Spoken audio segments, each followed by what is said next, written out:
Hi guys, Gunchip here, and welcome back to my legendary playthrough of Skyrim on the Xbox 360.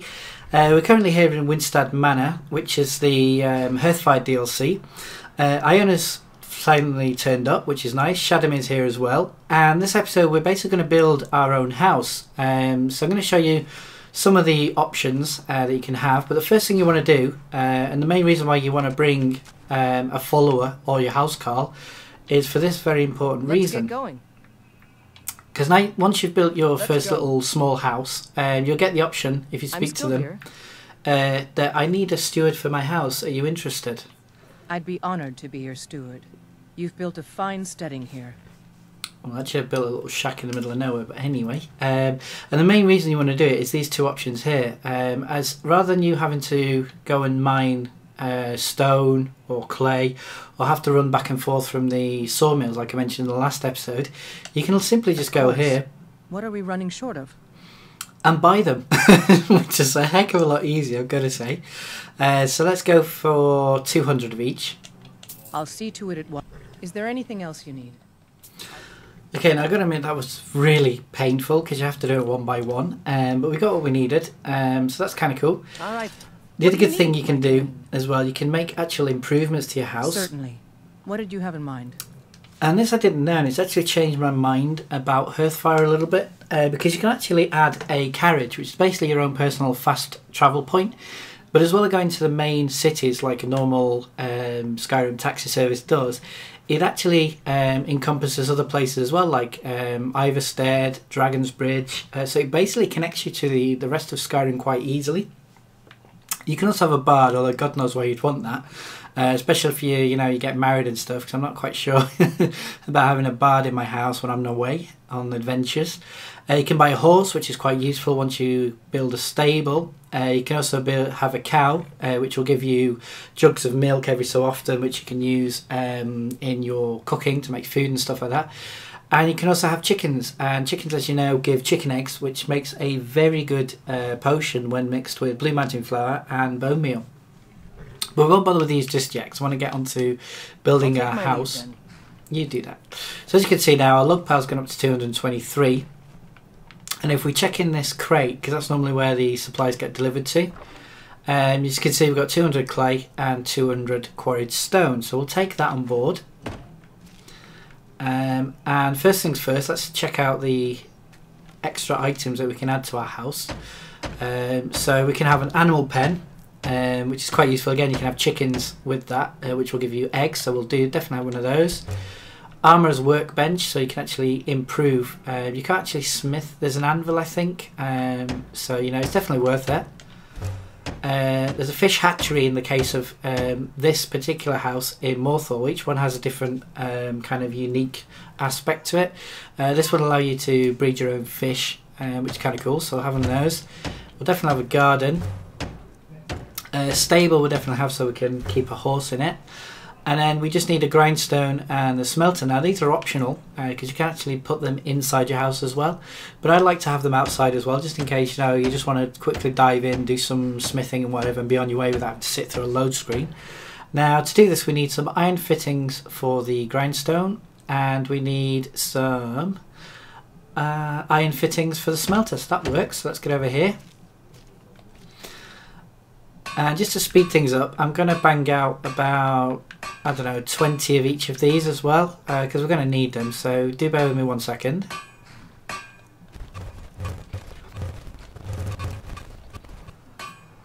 Okay, so as you can see, the iron ingot is flying down. We're now at 166. I think we started off with about 267 or something like that. So you definitely need to stockpile iron as quickly as you can. But it'll basically help us speed up the whole process a little bit by having them on board. So we'll get the grindstone, we'll get the smelter, and once you've built it, it disappears from the list as well, so you can't kind of make too many and whatever and get carried away. And if we check it out now, as you can see, there's our little stable with Shadamir kind of in the middle of it. Dead Drogue, a bit random. This little area here will be for our animals, I would guess. There's a tanning rack there as well. Around this side, it's a really cool little feature, is the garden. You can see off in the distance as well, that's the smelter. But this is the garden. As you can see, there's activate fertile soil. There's 1, 2, 3, 4, 5, 6, 7, 8, 9, 10, 11 little patches. And what you do is you just go up to one, for example. As you can see, it'll bring up your ingredients, and my suggestion would be to plant things that you find hard to find that you need in your potions. For example, canis root, as you know, we can use in our paralysis potions, and we can also use it in fortified marksmen, so it's a really important and useful ingredient, but it's also one of the hardest to actually find. You've really got to look to notice them. So all you do is activate one. You don't need any more than one. It won't let you plant more than one either. Hit yes, and you'll get the little message that the item's planted, so that's okay. And as you can see, it's changed now. You can actually see the soil's raised up in the ground. It's not dark anymore. So going to the next one. For example, we'll plant imp stool in this one, because again, it's another of those ingredients that we use in our paralysis potions, and it's quite hard to find. So there's the message again, items planted, and again it's changed colour. And here we'll do the same again, but with some swamp fungal pod. I mean, they're not exactly the most beautiful flowers to look at, but they're the ones that I use personally the most, and it means that I don't have to go around foraging for them. You can do that for the rest, you know, just planting whatever it is that you need, and then normally within, I think, about 24 hours, maybe 48, these will have spawned. You can come in, you can just pick one of each, and then just go away again, come back in about another 48 hours, and they'll have spawned back. So it's pretty cool. Actually, I'm going to carry on planting the rest, and I'll catch you in a second. So basically, from this garden, I will have all the ingredients I need to make paralysis potions, and also fortified marksman potion, which is canis root and juniper berries. So that's pretty cool. Like I say, there's a smelter over there, so I'll just go show you that. What? Nah! And next to it again is the quarry. So if you wanted to not pay for your stone, you could actually just mine it if you wanted to, but you know, why would you? It takes forever. And here you've got like a little smithing station, so you know, you can make any kind of weapons you want here, and then you can go over to your little workbench here or your grindstone and improve them. A smelter, there's not really much mystery to that. I don't think we've got any ore on board, but I'll just double check.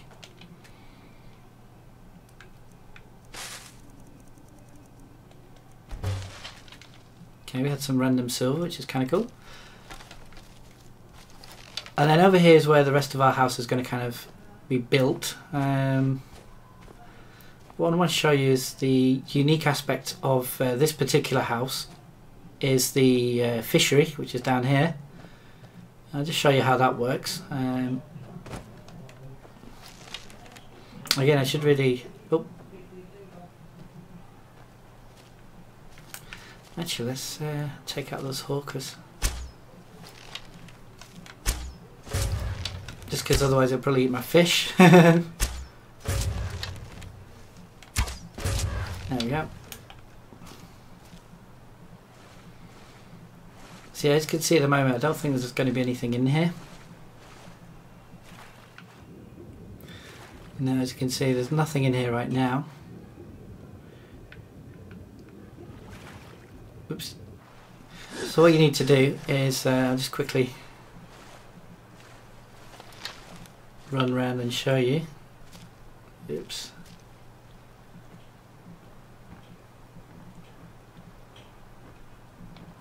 Is come over here to the activate the fish hatchery.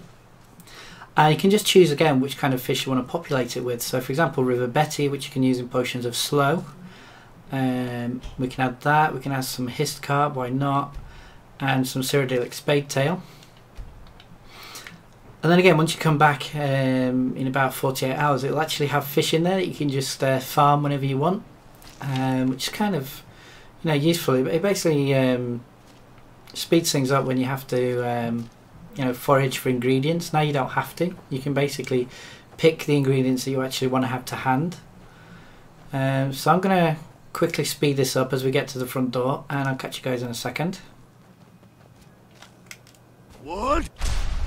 Nah! Long life to you, Thane. All right, then. What do you need, my Thane? All right. Okay, so it looks like our house car has turned up now from Morthal, which is kind of funny because we've already brought one from Honeyside, which is, oops, I forgot about that. But anyway, let's get over to the drafting table, and the next thing you need to build once you've built your small little house is the main hall. And then once you build that, it will actually let you customize your house. So let's go to the drafting table. And you can take out the workbench if you want, but you can always put it back again, quite simply. If you're, you know, once you've finished adding all your furniture and things, you can just take it away because it's otherwise it's kind of ugly, sitting in a corner there. But let's go for the main hall this time. Okay, and now what it should have done, again what I need to do, let's dump some weight.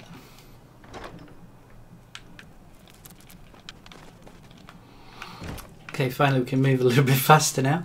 So if you go around to the back of the house, what's happened is these kind of white lines have appeared. That's basically where your main hall is going to be.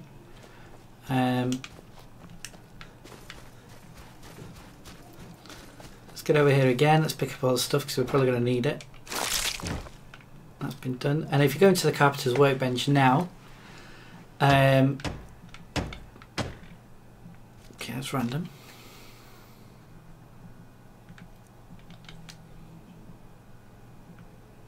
Let's try that again. There we go.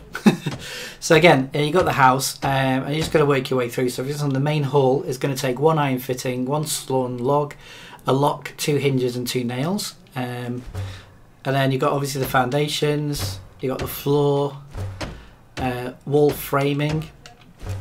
And I'll just stop for a second just to show you. I don't know if you'll be able to see it too well, but as you can see, it's starting to take shape every time you add something to it. The problem is they kind of made a bit of a cock-up, I think, in that, you know, this bench, you should be able to look at it from that side so you can actually look up and quickly see how your house is progressing. But unfortunately, it always puts you back to it, which is a bit of a shame. So you might as well just burn through the options.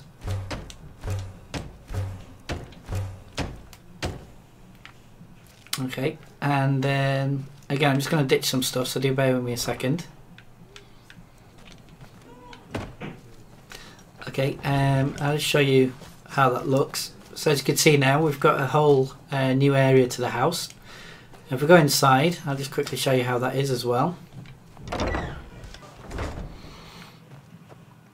Okay, so as you know, this is the main kind of entrance.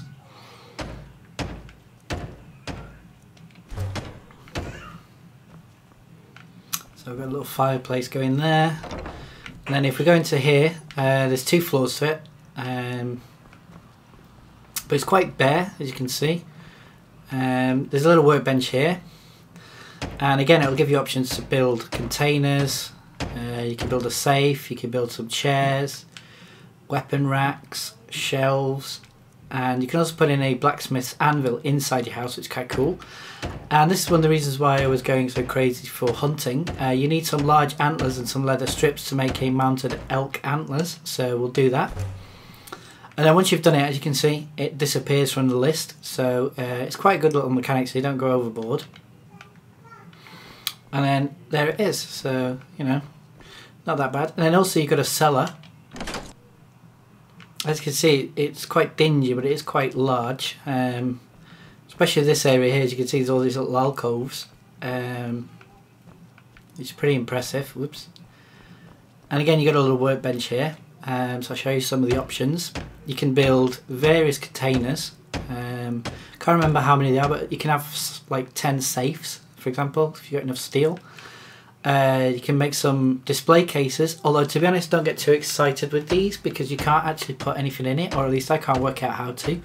They're not like the normal display cases where you can put weapons and stuff inside them. These ones don't seem to do that much, to be honest. So I was a bit disappointed with those. Again, you can have an armor mannequin and some weapon racks, some shelves. And what's interesting is you can also make yourself an armorer's workbench to improve your armor. You can actually make a blacksmith's forge inside, which is kind of cool. grindstone, which you might kind of expect, some more antlers. This is very interesting. You can actually make your own shrine, which means you can actually have, you know, your pick of whatever shrine you want. You can actually make, you know, your own Talos and Zenithar, for example, if you want shouts and better prices, or Julianos if you're a mage character. So you can actually pick the shrines that you want and have them in your house, so you can always get access to the right blessing without having to go, for example, to Markarth if you want the blessing of Debella, or hitting up Solitude if you want to pick, you know, the one that you want, which is quite cool. You can have a smelter inside as well, which makes the whole process of smithing a lot easier because you're in one place. And yeah, it's pretty cool. There's a lot of options.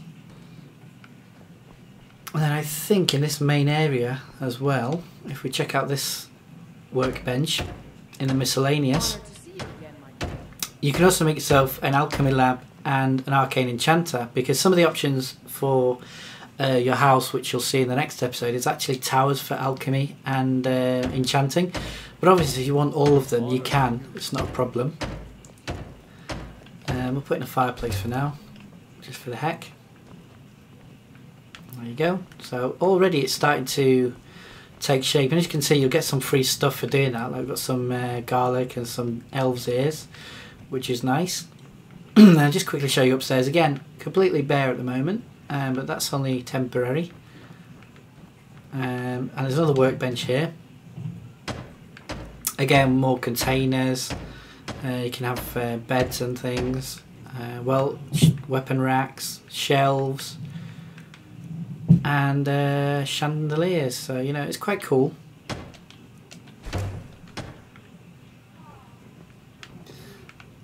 Honored to see you again. There we go. Looks a bit random. Get out of my way.